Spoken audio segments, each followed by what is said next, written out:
ഇനിയുള്ള പുരോഗതി മുഴുവൻ അഫ്ഗാനിൽ നിന്ന് വരിക. മഹ്ദി അഫ്ഗാനിയാവാനാണ് സാധ്യത. അങ്ങനെയാണ് സാധ്യത. പണ്ട് ഞാൻ മദീനക്കാരനാണെന്ന് പറഞ്ഞിരുന്നു. ഞാൻ അതിനെക്കുറിച്ച് ഈ അടുത്ത കാലത്ത് വലിയൊരു പഠനം നടത്തിയപ്പോൾ എനിക്ക് മനസ്സിലായത് മദീനക്കാരനാവാൻ സാധ്യതയില്ല എന്ന്. അപ്പോൾ പിന്നെ മദീനക്കാരൻ ഹദീസിലില്ലേ, അസ്ലി മദീനക്കാരനായിരിക്കും, അതിൽ ബൈത്തുമായിരിക്കും. പോളിയോ കുത്തുന്ന ഒരാൾ ഒരിക്കലും മതിയാവില്ല. അഫ്ഗാന്റെ ഉള്ളേരിയ എന്ന് പറഞ്ഞാൽ ഉള്ളിന്റെ ഏരിയ. 3 മാസത്തിൽ ഒരിക്കൽ ഒരു ട്രക്കിൽ കൊണ്ടുവന്ന സാധനങ്ങൾ കൊടുക്കുന്ന ഏരിയ. അങ്ങനത്തെ നാട് ലോകത്തുനിന്നുണ്ടെങ്കിൽ അഫ്ഗാനാണ്. 3 മാസത്തിലൊക്കെ ഒരിക്കലും ഒരു ട്രക്കിൽ കുറച്ച് സാധനങ്ങൾ എത്തിക്കൊള്ളും. പിന്നെ അവരെ കാട്ടുകിഴങ്ങളും മറ്റുമൊക്കെ കഴിച്ച് ജീവിക്കും. അവർക്ക് ആവശ്യമുള്ള സാധനങ്ങൾ എന്ന് പറഞ്ഞാൽ തീപ്പെട്ടി, മെഴുകുതിരി, ഇങ്ങനെ കുറഞ്ഞ സാധനങ്ങൾക്ക് ആവശ്യമുള്ളൂ. അത് ഒരു ട്രക്കിൽ കൊണ്ടുവരും 3 മാസം കൂടുമ്പോൾ. അവിടുത്തെ കുട്ടികൾക്ക് സ്കൂൾ മദ്രസയൊന്നുമില്ല, അവർ പഠിപ്പിക്കും. സ്കൂളില്ല, മദ്രസ അല്ല, ഒന്നുമില്ല. അൽഹംദുലില്ലാ, അതുകൊണ്ട് കുഴപ്പമില്ല. ആ കുട്ടികൾ സ്കൂളിൽ പോയിട്ടില്ല, മദ്രസയ്ക്ക് തീരെ പോയിട്ടില്ല, അതുകൊണ്ട് ഒരു മുഅ്മിനായി ജീവിക്കുന്നുണ്ട്.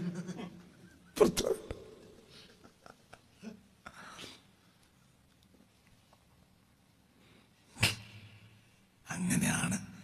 ഞങ്ങൾ ചീത്ത പറഞ്ഞിട്ട് ഞങ്ങൾക്ക് നേർച്ചാക്കിയത് ഞങ്ങളെ ചീത്ത കേൾക്കാൻ. സ്കൂളിലും മദ്രസയൊന്നും പോകാത്ത കുട്ടിയിരിക്കും. മതി മാമ ബാപ്പയമ്മയും പഠിപ്പിക്കും.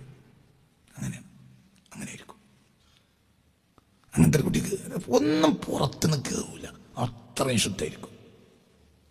പിന്നെ ആ കുട്ടിക്ക് മാസങ്ങളോളം ഭക്ഷണം കഴിക്കാതെ യുദ്ധം ചെയ്യാൻ കഴിയും. എന്തുകൊണ്ട്? പണ്ടേ അങ്ങനെയാണ്. അവർക്കതിന് കഴിയും. തൊപ്പിട്ട് പോയില്ല എല്ലാവരും ആ നാട്ടിൽ നിന്ന്. പിന്നെ കിട്ടാനും ഒന്നുമില്ല, ഒന്നും നാട്ടിലില്ല. സൗദി അറേബ്യയിൽ നിലവിലുള്ള സാഹചര്യത്തിൽ മതി വരാൻ സാധ്യത ഒരിക്കലും ഇല്ല. ഇമ്പോസിബിൾ, ഒരിക്കലും ഇല്ല. ഇങ്ങനെയുള്ള കാലത്ത് പ്രത്യേകിച്ച് ഇപ്പം നമ്മുടെ തലച്ചോറിൽ തന്നെ ചിപ്പ് ഘടിപ്പിക്കുന്നതാണ് ഇപ്പോൾ കേൾക്കുന്നത്. ചില പ്രത്യേക ശക്തികൾ മനുഷ്യനെ നിയന്ത്രിക്കും. നമുക്കിനി സ്വാതന്ത്ര്യം ഉണ്ടാവില്ല. ആധുനികത മനുഷ്യന് സ്വാതന്ത്ര്യം നഷ്ടപ്പെടുത്തി.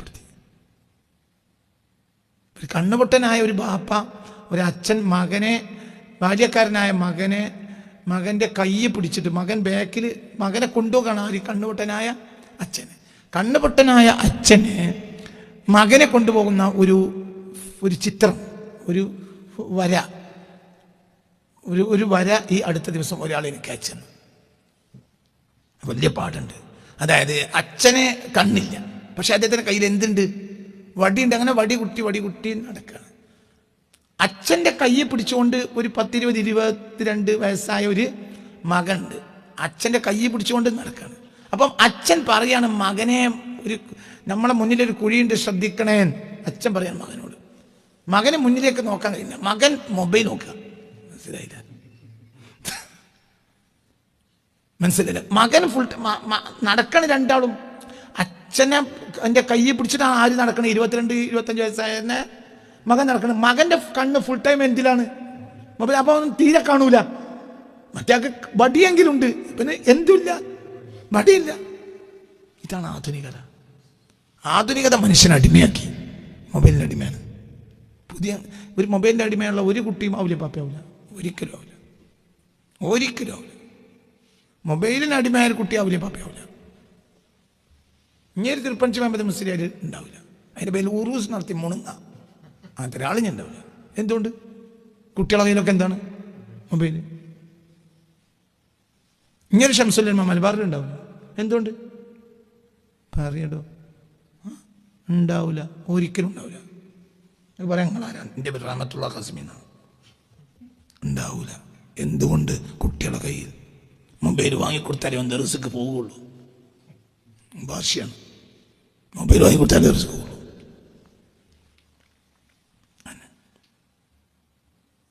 മൊബൈൽ മുന്നിൽ വെച്ച് ദിക്റിയിൽ ഇത് അറിഞ്ഞിട്ടാണ് കുട്ടി ഉണ്ടായത്.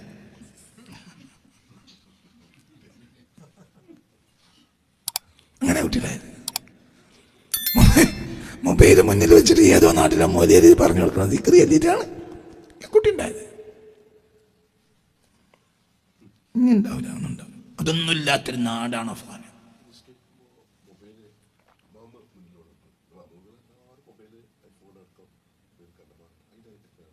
എന്താ അതൊക്കെ പറയാം, നാടകം നല്ലത്. ഇപ്പം നിസ്കാരം എന്നാണ് നാടകം നല്ലത്. ഇന്നത്തെ നിസ്കാരത്തിൽ നല്ല ശതമാനം നാടകം നല്ലത്. എന്താ പറയുക, നമ്മളൊക്കെ നിസ്കാരം തന്നെ എന്ത് നാടകം,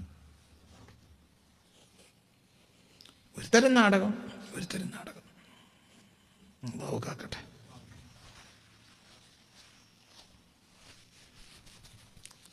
ബ്രിട്ടീഷ് ചരിത്രകാരൻ മുൻ സൈന്യാധിപനായ തിമോത്തി വി ബൈൻഗാർഡ് എന്ന ഒരു ചരിത്ര പണ്ഡിതൻ രചിച്ച ഒരു പുസ്തകമാണ് the first world oil war. World war എന്നാണ് പറയുന്നത് അദ്ദേഹത്തിൻ്റെ പുസ്തകത്തിൻ്റെ പേര്, ദി ഫസ്റ്റ് വേൾഡ് ഓയിൽ വാർ. നമ്മുടെ പുസ്തകത്തിൻ്റെ 139 പേജിൽ അത് കൊടുത്തിട്ടുണ്ട്. The first world oil war British പുസ്തകത്തിൻ്റെ 139 പേജിൽ അതുണ്ട്. എന്താണ് ഈ പുസ്തകത്തിൽ അദ്ദേഹം പറയുന്നത്? അദ്ദേഹം ബ്രിട്ടീഷ് സൈനികനായിരുന്നു, വലിയ ചരിത്രകാരനാണ്. എന്താ പറയുക, കാനഡയിലെ ടൊറോണ്ടോ യൂണിവേഴ്സിറ്റിയാണ് ഈ പുസ്തകം സ്ഥിരീകരിച്ചിട്ടുള്ളത്. എന്താ പുസ്തകത്തിൽ പറയുന്നത്? ലോക ചരിത്രത്തിലെ ആദ്യത്തെ ലോകമഹായുദ്ധത്തിൽ ഏറ്റവും പ്രാധാന്യമുള്ള വസ്തു പെട്രോളിയം ആയിരുന്നു. ഒന്നാം ലോകമഹായുദ്ധത്തിന്റെ അടിസ്ഥാന കാരണം പശ്ചിമേഷ്യയിൽ കണ്ടെത്തിയ പെട്രോളിയത്തിന്റെ സമ്പൂർണ്ണ ആധിപത്യം ബ്രിട്ടീഷ് അമേരിക്കൻ ശക്തികളുടെ കൈകളിൽ ഭദ്രമാക്കുക എന്നത് മാത്രമായിരുന്നു. നമ്മളല്ല പറയുന്നത്, ഇത് കാനഡയിലെ പ്രധാനപ്പെട്ട യൂണിവേഴ്സിറ്റിയായ ടൊറന്റോ യൂണിവേഴ്സിറ്റിയാണ് ഈ പുസ്തകം പ്രസിദ്ധീകരിച്ചിട്ടുള്ളത്. പുസ്തകത്തിന്റെ പേര് തന്നെ ദി ഫസ്റ്റ് വേൾഡ് ഓയിൽ വാർ എന്നാണ് ഈ പുസ്തകത്തിന്റെ പേര്. ഏകദേശം 2 ലക്ഷം ടൺ പെട്രോളിയം ആയിരുന്നു 914 വരെ പ്രതിവർഷം ബ്രിട്ടൻ ഇറക്കുമതി ചെയ്തിരുന്നത്. 914 ഒന്നാം ലോക മഹായുദ്ധത്തിൽ ബ്രിട്ടൻ സഖ്യകക്ഷികളെ യൂഫ്രട്ടീസ് തടത്തിലേക്ക് അയച്ച പട്ടാളത്തിന്റെ കണക്ക് പരിശോധിച്ചാൽ തന്നെ ഈ പ്രദേശം ബ്രിട്ടീഷ് അമേരിക്കൻ സഖ്യത്തിന് എത്രത്തോളം പ്രാധാന്യമുള്ളതായിരുന്നു എന്ന് മനസ്സിലാക്കാം. അതായത് ഒന്നാം ലോക മഹായുദ്ധം ഉണ്ടായപ്പോൾ അമേരിക്കയും ബ്രിട്ടനും ഏറ്റവും കൂടുതൽ പട്ടാളക്കാരെ അയച്ചത് യൂഫ്രട്ടീസ് തടത്തിലേക്കാണ്. അവിടെയല്ല യുദ്ധം നടക്കുന്നത്, പിന്നെ എന്തേ ആ ഏരിയ പിടിച്ചെടുക്കാനാണ് അവരുടെ ലക്ഷ്യം. അതാ ഞാൻ പറഞ്ഞത്, ഈ സാധനം അമേരിക്കയിലായിരുന്നെങ്കിൽ ഈ ലോകാവസാനം പെട്ടെന്നൊന്നും ഉണ്ടാവില്ല, ലോകത്തിന്റെ ഗതി തന്നെ മാറും. ഈ ഗ്രന്ഥത്തിന്റെ 3-ാമത്തെ അധ്യായത്തിന്റെ പേര് തന്നെ the last crusade in the Middle East, പശ്ചിമേഷ്യയിലെ അവസാനത്തെ കുരിശ് യുദ്ധം എന്നാണ് 3-ാം അധ്യായത്തിന്റെ പേര്. The last crusade in the Middle East, Middle ഈസ്റ്റിലെ പശ്ചിമേഷ്യയിലെ അവസാനത്തെ കുരിശ് യുദ്ധം എന്ന് പറയുന്നത് ഒന്നാം ലോക മഹായുദ്ധത്തെ പറ്റി. മനസ്സിലായില്ല? അതായത് യൂറോപ്യൻ ശക്തികൾ, ഞാൻ നേരത്തെ പറഞ്ഞു, കുരിശിനെ ഏഷ്യയിൽ സ്ഥാപിക്കലായിരുന്നില്ല അവരുടെ ലക്ഷ്യം. ക്രിസ്ത്യാനിറ്റിയെ ഏഷ്യയിൽ സ്ഥാപിക്കലായിരുന്നില്ല കുരിശ് യുദ്ധത്തിന്റെ ലക്ഷ്യം. പിന്നെ എന്തായിരുന്നു? ക്രിസ്ത്യാനിറ്റിയെ ഏഷ്യയിൽ സ്ഥാപിക്കുന്ന ആവശ്യം എന്താ? ക്രിസ്ത്യാനിറ്റി എന്ന് പറഞ്ഞാൽ ഏഷ്യയുടെ മതമല്ലേ? മനസ്സിലായില്ലേ? ഏഷ്യയുടെ മതമാണ് എന്ത്? ക്രിസ്ത്യാനിറ്റി. ഇനി എന്തിനാ ഏഷ്യയിൽ സ്ഥാപിക്കുന്നത്? യൂറോപ്യന്മാർ കുരിശും കൊണ്ട് ഇങ്ങോട്ട് വന്നത് കുരിശ് ഒരു വൈകാരികത ഉളവാക്കാൻ വേണ്ടിയാണ്. എന്താ അവരുടെ ലക്ഷ്യം? ഏഷ്യൻ സമ്പത്ത് അപഹരിക്കുക. സമ്പത്തിന്റെ നാടാണ് ഏഷ്യ. ഏത് കാലത്തും എല്ലാ വേദഗ്രന്ഥങ്ങളും പറഞ്ഞിട്ടുണ്ട് ഏഷ്യ സമ്പത്തിന്റെ നാടാണ്. സുബ്ഹാനല്ലദി അസ്റാ ബിഅബ്ദിഹി ലൈലൻ മിനൽ മസ്ജിദിൽ ഹറാമി ഇലൽ മസ്ജിദിൽ അഖ്സല്ലദി ബറകനാ ഹൗലഹു. അത്രയും വലിയ പ്രദേശമാണ് അത് കൈവശപ്പെടുത്തുക. The last crusade in the Middle East എന്ന 3-ാമത്തെ അധ്യായത്തിൽ പറയുന്നത് ഒന്നാം ലോക മഹായുദ്ധത്തിൽ പശ്ചിമേഷ്യയിൽ നടന്നതും ഇന്നും നിരന്തരമായി നടന്നുകൊണ്ടിരിക്കുന്നതും പെട്രോളിയത്തിനായുള്ള പടിഞ്ഞാറൻ ശക്തിയുടെ കുരിശ് യുദ്ധമാണ്. തുടർന്ന് വന്ന 2-ാം ലോക മഹായുദ്ധവും ഇന്ന് നടന്നുകൊണ്ടിരിക്കുന്ന യുദ്ധങ്ങളും യഥാർത്ഥത്തിൽ ആധുനിക കറുത്ത സ്വർണം എന്ന ഒരേ ഒരു ലക്ഷ്യത്തിന് വേണ്ടിയുള്ള യുദ്ധത്തിന്റെ വിവിധ പോരാട്ട ഭാവങ്ങൾ മാത്രമാണ്. അതായത് ലക്ഷ്യം എന്താണ്? പെട്രോളിയം ഇന്നില്ലാതായാൽ മറന്നളിയും പാശ്ചാത്യ ശക്തികൾ ഈ നാടിന്. പിന്നെ ഇവിടെ ഒന്നും കിട്ടാനില്ല. ഒരു കാലത്ത് നമ്മളെ കൃഷിയായിരുന്നു അവർക്ക് വലിയ താല്പര്യം. ഇന്ന് ഈ നാട്ടിൽ എന്തില്ല? പശ്ചിമേഷ്യൻ കൃഷിയില്ല. എന്ത് വന്നു? പെട്രോളിയം. ലോകാവസാനം വരെ ഇനി പശ്ചിമേഷ്യൻ കൃഷി ഉണ്ടാവില്ല. ലോകാവസാനം വരെ എവിടെ ഏത് രാജ്യം ലോകത്ത് സമ്പത്തിന്റെ കലവറ, എന്താ പറയാ, ധാന്യങ്ങളുടെ കലവറ എന്ന് പറയാവുന്ന നാടാണ് ഏത്? ഇറാഖ്. എന്താ ആ നാടിൻ്റെയൊക്കെ നിലവിലുള്ള അവസ്ഥ? ഒന്നുമില്ല. ഏറ്റവും വലിയ കാർഷിക ഏരിയയാണ് ഈ കിർക്കുക്ക്. ഇന്ന് അവിടെ കൃഷിയേ ഇല്ല. കാരണം പെട്രോളിയം പുറത്തു വന്നാൽ ആ ഏരിയയിൽ പിന്നെ എന്തുണ്ടാവില്ല? കൃഷി ഉണ്ടാവില്ല. ഒരിക്കലും കൃഷി ഉണ്ടാവില്ല. ഇന്ന് ലോകത്തിനെ തീറ്റിപ്പൊറ്റാനുള്ള കൃഷി ഇവിടെയല്ല. ഒരു കാലത്ത് ലോകത്തെ തീറ്റിപ്പൊറ്റാനുള്ള സ്ഥലം ഒന്ന് ഷാം, ഒന്ന് യമൻ. അവിടുത്തെ ധാന്യങ്ങൾ ലോകത്തിന് മതിയാവുന്ന റസൂൽ പറഞ്ഞിട്ടില്ലേ? ഇന്ന് അവിടെ ധാന്യം തന്നെ ഇല്ല. അവർക്ക് ധാന്യം പുറത്തുനിന്ന് ഇറക്കുമതി ചെയ്യണം. കാരണം അവിടെ എന്ത് വന്നു? പെട്രോളിയം വന്നുപോയി. അതൊക്കെ വലിയ പാഠങ്ങളാണ്. ഒരു കാലത്ത് അവർ നമ്മുടെ ധാന്യങ്ങളെയും കാർഷിക സമ്പത്തിനെയും ആശ്രയിച്ചാണ് നമ്മളോട് യുദ്ധം ചെയ്തിരുന്നത് എങ്കിൽ ഇന്ന് ആ കാർഷിക സമ്പത്ത് ആ രാജ്യങ്ങളിലില്ല. ഷാമും യമനും ലോകത്തിനെ തീറ്റി. അല്ലാഹുമ്മ ബാരിക് ലനാ ഫീ ഷാമിനാ. ഷാമിലും യമനിലും ബർക്കത്ത് ചെയ്യാൻ റസൂലുള്ളാഹി ദുആ ചെയ്ത അവിടെ എല്ലാം ഉണ്ട്. എല്ലാ പഴങ്ങളോടുണ്ട്, എല്ലാ ധാന്യങ്ങളോടുണ്ട്.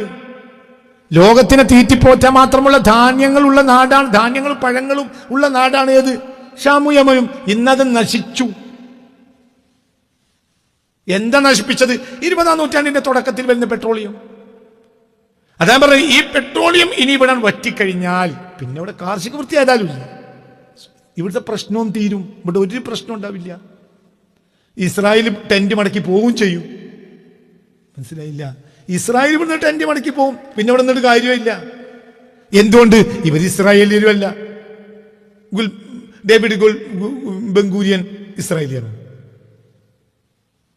ബെഞ്ചമിൻ നെതന്യാഹു ഇസ്രായേലിയാണ്. ഒരു ഇസ്രായേലി എന്നാണ് ഇസ്രായേലിനെ ഭരിച്ച്?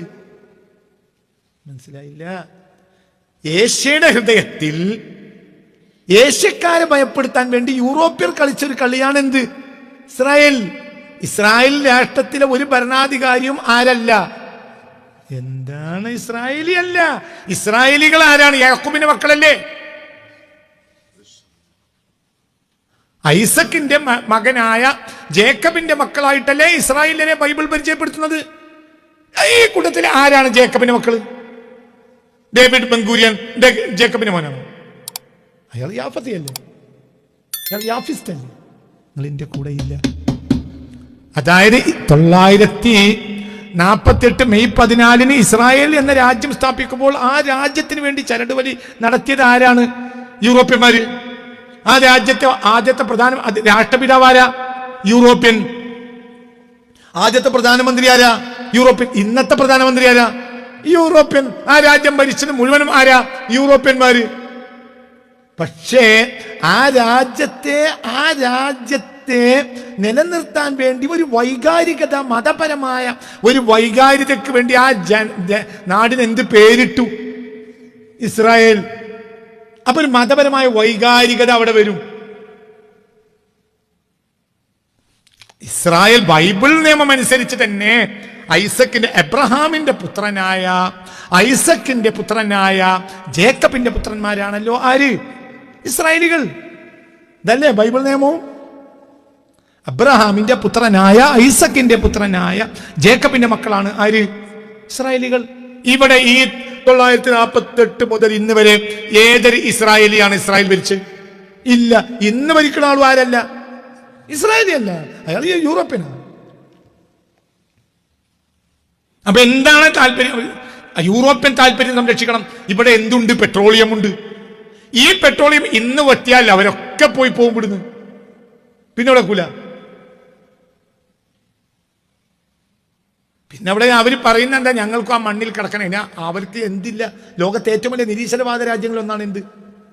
ഇസ്രായേൽ. ലോകത്തെ ഏറ്റവും കൂടുതൽ ഓപ്പൺ സെക്സ് ഉള്ള രാജ്യങ്ങളൊന്നാണ് ഇസ്രായേൽ. യഹൂദി മതം ഓപ്പൺ സെക്സ് അംഗീകരിക്കും? ക്രിസ്തു മതം ഓപ്പൺ സെക്സ് അംഗീകരിക്കും? ഇല്ലല്ലോ.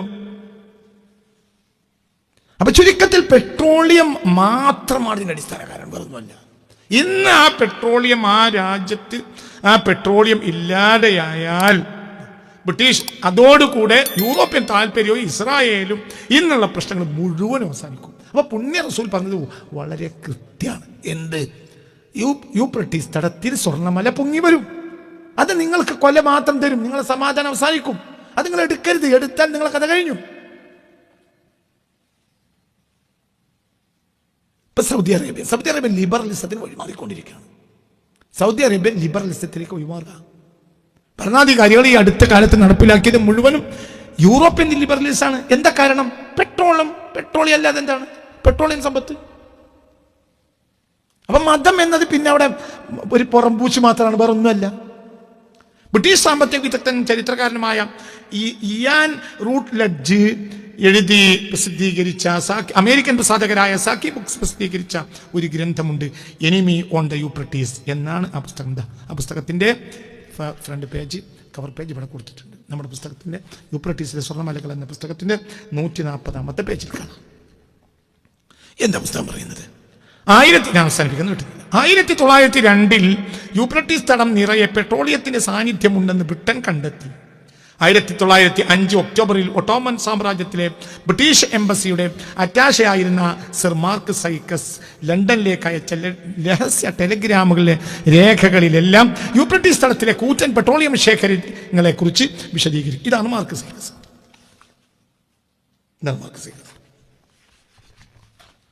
ഇയാളാണ്, ഞാൻ പറഞ്ഞില്ല, ഇയാളാണ് ഏകദേശം ഇന്ന് നമ്മൾ കാണുന്ന അനവധി മുസ്ലിം രാജ്യങ്ങളുടെ, അയാൾ ബ്രിട്ടൻ്റെ അറ്റാഷെ ആയിരുന്നു. ഇയാൾ എല്ലാ ചരടുവലികളും നടത്തിയത് ഇയാൾ. പക്ഷേ 1-ാം ലോക മഹായുദ്ധം കഴിഞ്ഞപ്പോൾ സ്പാനിഷ് ഫ്ലൂ ഉണ്ടായി. സ്പാനിഷ് ഫ്ലൂയിൽ 1919 ഇയാൾ മരിച്ചുപോയി. ഇതിൻ്റെ സുഖം അനുഭവിക്കാൻ അയാൾക്ക് കഴിഞ്ഞില്ല. ഇയാളാണ് ആ വ്യക്തി. ഈ കാണുന്ന ഫോട്ടോയിൽ കാണുന്ന ഇയാളാണ് മാർക്ക് സൈക്കസ്. 1879 ജനിച്ചു. 1919 മാർക്ക് സൈക്കസ് മരിക്കുന്നത്. ബഹ്താൻ നദിയുടെ വടക്ക് കിർക്കിൽ 25 ഹെക്ടറിനേക്കാൾ വലിപ്പമുള്ള പെട്രോളിയം ശേഖരം കണ്ടെത്താൻ സാധ്യതയുണ്ട്. 1927. അപ്പൊ ചുരുക്കത്തിൽ ഇങ്ങനെ ഒരുപാട് രേഖകൾ കാണാം. അതേപോലെ തന്നെ പെട്രോളിയത്തിന് വേണ്ടി ബ്രിട്ടീഷ് കമാൻഡറായിരുന്ന ഹെൻറി വിൽസൺ 1964 അദ്ദേഹത്തിന്റെ മരണം. 32ഓളം പട്ടാളക്കാരുമായി യൂപ്രട്ടീസ് നദീതീരത്തിൽ പര്യവേക്ഷണം നടത്തിയതിന്റെ രേഖകൾ ഇന്ന് ലോകത്തിന്റെ മുന്നിലുണ്ട്. നിങ്ങൾ ചിന്തിക്കണം. അതായത് ഹെൻറി വിൽസനെ പോലത്തെ ഒരു ഉദാഹരണം, ഹെൻറി വിൽസൺ, അയാൾ ബ്രിട്ടീഷ് കമാൻഡറായിരുന്നു. ഈ ഏരിയയിലൊക്കെ ഇവർ വലിയ വലിയ പര്യവേഷണങ്ങൾ നടത്തി. ഇത് ശ്രദ്ധിക്കാൻ കഴിയുന്ന സാഹചര്യം അക്കാലത്ത് ഇല്ല. കാരണം സ്വന്തം നാട്ടിൽ ആഭ്യന്തര കലാപം, റഷ്യയുമായുള്ള യുദ്ധം, ഹംഗറിയുമായുള്ള യുദ്ധം, യുദ്ധത്തോട് യുദ്ധം, പല പ്രശ്നകലുഷിതമായ കാലഘട്ടമാണ് അന്ന്. അതായത് 1800 അവസാനവും 900 തുടക്കവും. സ്വന്തം കാര്യം ശ്രദ്ധിക്കാൻ കഴിയാതെ അത്രയും പ്രശ്നങ്ങൾ ഉണ്ടാകുമ്പോൾ വളപ്പിൽ ആരും എന്തെടുത്ത് നോക്കിയാലും ഒന്ന് കൊണ്ടുപോകാൻ, വളപ്പിലുള്ള പിന്നെ എന്താ പറയുക, വിള ആരാൻ്റെ പശു വന്ന് തിന്നാലും അത് നോക്കാൻ കഴിയാത്തൊരവസ്ഥ ഉണ്ടാവില്ല ചില സമയം. അത്രയും പ്രശ്നം. ബാപ്പ ജയിലിലാണ്, ഉമ്മ ആശുപത്രിയിലാണ്, പ്രശ്നത്തോട് പ്രശ്നമാണ്, കുട്ടികളെ ഫീസ് അടച്ചില്ല, നാടാകെ പ്രശ്നമാണ്. അപ്പോൾ അവരെ വേറെയുള്ള പശുക്കൾ തിന്നും, അത് നോക്കാൻ അവർക്ക് കഴിയില്ല. ഇതാണ് സ്വന്തം മണ്ണിൽ ബ്രിട്ടൻ്റെ ആളുകൾ വനസ്സുക. എവിടെയൊക്കെ പെട്രോൾ ഉണ്ട് പര്യവേഷണം നടത്തുമ്പോൾ ഭൂമി ആരെ കയ്യില? തുർക്കിയുടെ കയ്യിൽ. പര്യവേഷണം നടത്തുന്ന ആരാ? ബ്രിട്ടീഷുകാരന്മാർ. അപ്പോൾ അതൊക്കെ അവർ കണ്ടെത്തി സീൽ ചെയ്തു കൃത്യമാക്കി. എന്നിട്ട് 1908 പുറത്താക്കി ആരെ? ഭരണാധികാരിയെ. അതിന് ഭരണാധികാരികളെ പുറത്താക്കാൻ വേണ്ടി പണി തീർത്തു. എന്ത്? മുസ്ലിങ്ങളാണെങ്കിലും യൂറോപ്യൻ സമന്വയത്വം തടിയിൽ കയറിയ കുറച്ച് ആളുകളെ അതിനുവേണ്ടി ഇറക്കി. അവരെ മാത്രവൽക്കരിച്ചുകൊണ്ട് വഹാബികൾ അവരെ യുവതുർക്കികൾ എന്ന് പറഞ്ഞു. ഒരിക്കലും പോസിറ്റീവായ ഒരു വാക്ക് അല്ല. യുവതുർക്കികൾ എന്ന വാക്ക് നമ്മൾ പോസിറ്റീവായി പറയാനേ പാടില്ല. തുർക്കി ഖിലാഫത്തിന്, ഇസ്ലാമിക ഖിലാഫത്തിന് ചതിച്ച യുവാക്കളാണ് ആര്? യുവതുർക്കികൾ. അതൊരു പോസിറ്റീവ് വാക്കേ അല്ല. നമ്മളെ നാട്ടിൽ നല്ല പ്രസംഗം എന്നൊക്കെ പ്രസംഗിച്ച ഷാറുള്ളവരെ പേരാണ് എന്ത്? അത് നമ്മൾ യുവതുർക്കിയാണ്. അതിൻ്റെ അർത്ഥം ചതിയല്ല. അവര് വഹാബികളും അല്ല, വേറൊരു മോഡേണിസം. ഇത്തരം വഹാബികൾ അവർ മുഹമ്മദ് അബ്ദുൽ വഹാബിന്റെ ആശയം സ്വീകരിച്ചവരല്ലേ വഹാബികൾ. ഇവര് അതുമല്ല, വേറൊരു സൈസ്. മോഡേണിസ്റ്റുകളാണ് ആദ്യം അറബി അല്ലാത്ത ഭാഷയിൽ ഖുത്ബ ബോധിച്ചത്. പിന്നെ അത് വഹാബികൾ കടമെടുത്തു. അവരങ്ങോട്ടും ഇങ്ങോട്ടും കൊള്ളും കൊടുക്കുകയും ചെയ്തിട്ടുണ്ട്. മനസ്സിലായില്ല? ലോക ചരിത്രത്തിൽ ആദ്യമായി അറബി അല്ലാത്ത ഭാഷയിൽ വെള്ളിയാഴ്ച ഖുത്ബ നിർവഹിച്ചത് മോഡേണിസ്റ്റുകളായ യുവതുർക്കികളാണ്. മനസ്സിലായോ? 1935. പിന്നെ അതിനെ വഹാബികൾ കടെടുത്തു. ഇപ്പൊ തദ്ദേശീയ നാടുകളിലൊക്കെയാണ് വഹാബികൾ ഖുത്ബ ഓതുന്നത്. അത് ആദ്യമായി ചെയ്തത് വഹാബികളും അല്ല, വഹാബികളെക്കാൾ ഫോർവേഡാണ് ആര്? യുവതുർക്കികൾ. അവർക്കൊന്നിനും വിശ്വാസമല്ല. ഒരു ദീനും പഠിക്കാത്ത ആൾ, ദീനെന്താന്ന് പഠിക്കാത്ത ഒരു ഗുരുവിന്റെ കയ്യിൽ ദീന് പഠിക്കാത്ത ആളാണ് മുസ്തഫ കമാൽ അത്താതുർക്ക്. അയാൾക്ക് ദീനെന്താന്ന് അറിയാനല്ല. അയാളാണ് ആധുനിക തുർക്കി രാഷ്ട്രപിതാവ്. അയാൾക്ക് ഇതിലൊന്നും വിശ്വാസവും ഇല്ല. അയാളാണ് തുർക്കി ഭാഷയിൽ ബാങ്ക് കൊടുക്കാൻ ഏൽപ്പിച്ചത്. പിന്നെ അയാൾ വലിയ മഹാനാക്കി മാറ്റി തുർക്കികൾ. ഇപ്പോഴും തുർക്കിയിൽ ഒരാൾ ഭരണാധികാരി ആകുകയാണെങ്കിൽ അയാൾ എന്ത് ചെയ്യും? പിന്നെ അത്താതുർക്കിന്റെ ഖബർ പോയി ചേർത്തി. അത്താതുർക്ക് ജീവിതത്തിൽ ഒരാളെങ്കിലും ചേർത്തിട്ടില്ല.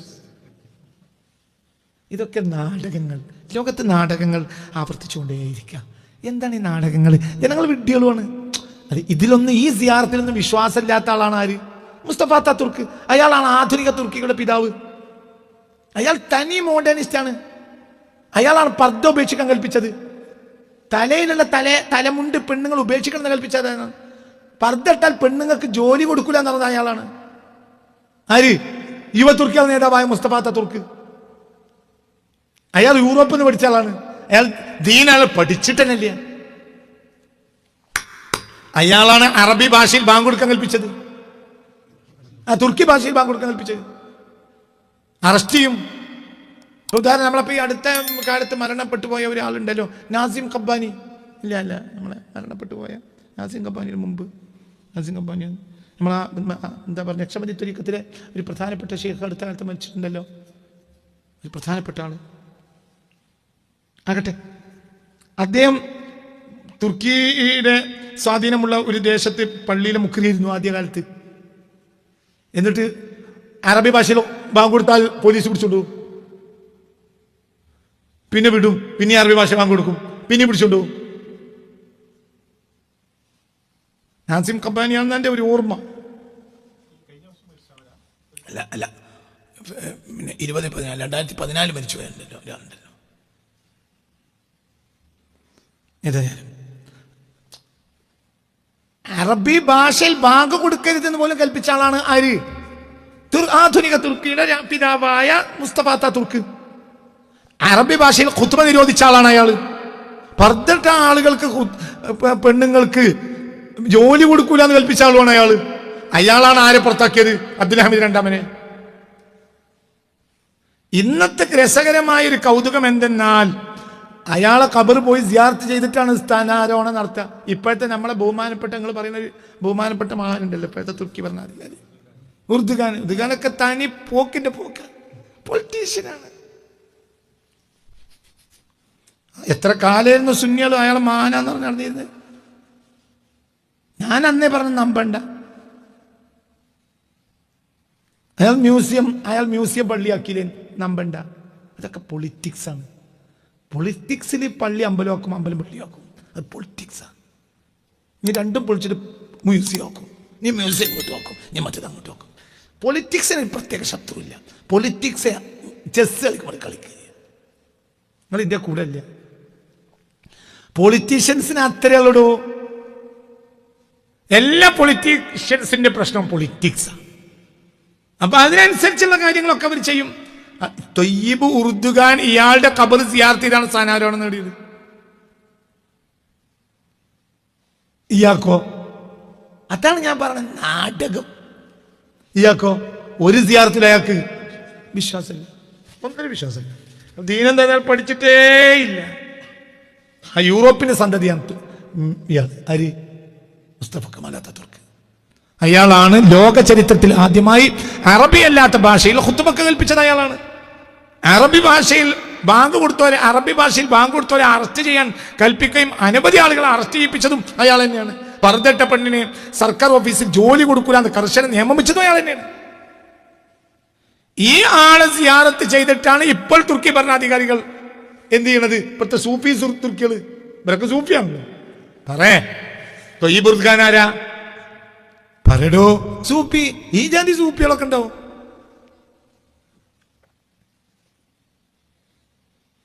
അങ്ങനത്തെ നിങ്ങൾക്ക് പറഞ്ഞത് മനസ്സിലായ? അങ്ങനത്തെ സൂഫി, ആജാദി സൂഫികളാണ് ഇനി ഉണ്ടാകുക. ഇവരുടെ നേതൃത്വത്തിലാണ് ആരെ പുറത്താക്കിയത്? അബ്ദുൽ ഹമീദ് രണ്ടാമനെ ഗ്രീസിലേക്ക് നാടടത്തിയത്. മാസങ്ങൾ ഉപരോധിച്ചു. അതായത് 1908 ഏപ്രിൽ മുതൽ 1909 ജനുവരി വരെ ഉപരോധിച്ചു. ജനുവരിയിൽ ഗ്രീസിലേക്ക് നാടടത്തി. ഒരു വർഷത്തിന്റെ 3/4 ഭാഗവും വീട്ടിൽ തടങ്കലിലാക്കി, കൊട്ടാരത്തടങ്കലിലാക്കി. ബ്രിട്ടൻ എല്ലാവിധ സൗകര്യം ചെയ്തു കൊടുത്തു. പിന്നെ ബ്രിട്ടൻ ഒരു പാവ സർക്കാരിനെ അവിടെ അവരോധിച്ചു. ഇയാളൊരു കസിനെ, ഒരു പാവ സർക്കാരിനെ, ആ പാവ സർക്കാരിനെ ജർമ്മനിയോടുകൂടെ വലിച്ചിറക്കി. അപ്പോൾ ആരാ നിയന്ത്രിക്കുന്നത്? തുർക്കി ആരാ നിയന്ത്രിക്കുന്നത്? ബ്രിട്ടൻ. ഈ തുർക്കി ബ്രിട്ടനെ എതിരുവാകുക. മനസ്സിലായില്ല? അപ്പൊ പിന്നെ എളുപ്പത്തിൽ തുർക്കിന്റെ കയ്യിൽ നിന്ന് വാങ്ങിയേക്കാം. മറ്റാരെങ്കിലും പറയും ഒരു അടിപിടി ഇല്ലാതെ അവൻ്റെ കയ്യിൽ നിന്ന് വാങ്ങിച്ചാൽ പറ്റില്ല. അപ്പൊ അടിപിടി വെറുതെ ഒരു അടിപിടിയാണ് ഉണ്ടാക്കി.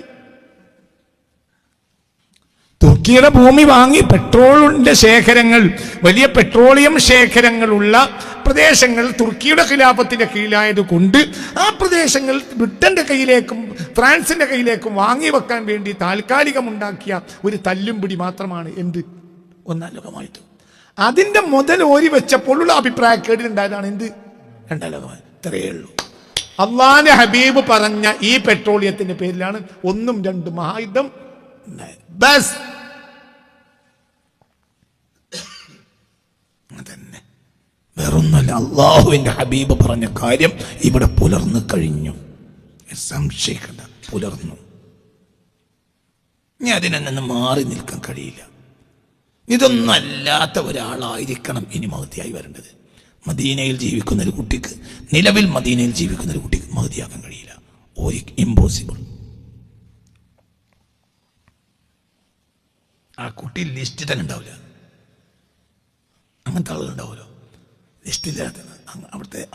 അവിടെ കാനേഷ്മാരി കണക്ക് നടന്നിട്ടുണ്ടാവില്ല. ആ കണക്കിന് പോകാൻ പറ്റൂല. അങ്ങനത്തെ ജനങ്ങൾ താമസിക്കുന്ന, മുസ്ലിങ്ങൾ താമസിക്കുന്ന നാടാണ് ഏത്? അഫ്ഗാൻ. അഫ്ഗാനിയായിരിക്കും.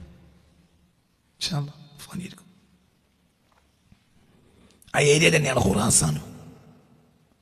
അത് പിന്നെ ആ ആള് വരണം. ഇപ്പം തൽക്കാലം കുറച്ച് ഉമ്മാൻ്റെ പിന്നെ എന്താ പറയുക, പർദ്ദൻ്റെ മേലുള്ള ഷാളെടുത്തിട്ട് ഒരു കൊമ്പിന്മേൽ ഒരു പൂളക്കൊമ്പിന്മേൽ കുത്തിയാണ്ട് റായാത്ത് സൂദ് എന്ന് പറഞ്ഞിട്ട് അത് റായാത്ത് സൂദാവില്ല. അവിടെ നിന്ന് കറുത്ത കൊടിക്കാർ വരും എന്ന് റസൂൽ പറഞ്ഞിട്ടുണ്ട്.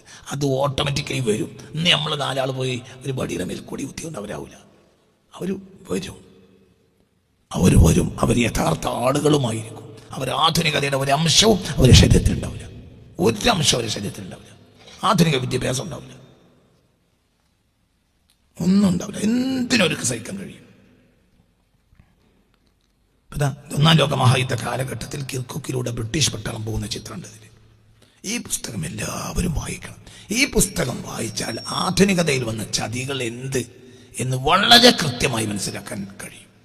അതേതാളാണെങ്കിലും പുസ്തകം വായിക്കണം. ഈ പുസ്തകം പുണ്യ റസൂൽ മുസ്തഫ സല്ലല്ലാഹു അലൈഹി വസല്ലമ തങ്ങൾ പറഞ്ഞ ആ സംഭവം സംഭവിച്ചു കഴിഞ്ഞു എന്നതിൻ്റെ ഏറ്റവും വലിയ ഒരു നേർക്കാഴ്ച നമുക്ക് ഈ പുസ്തകത്തിൽ കാണാൻ കഴിയും. ഇൻഷാ അല്ലാഹ്.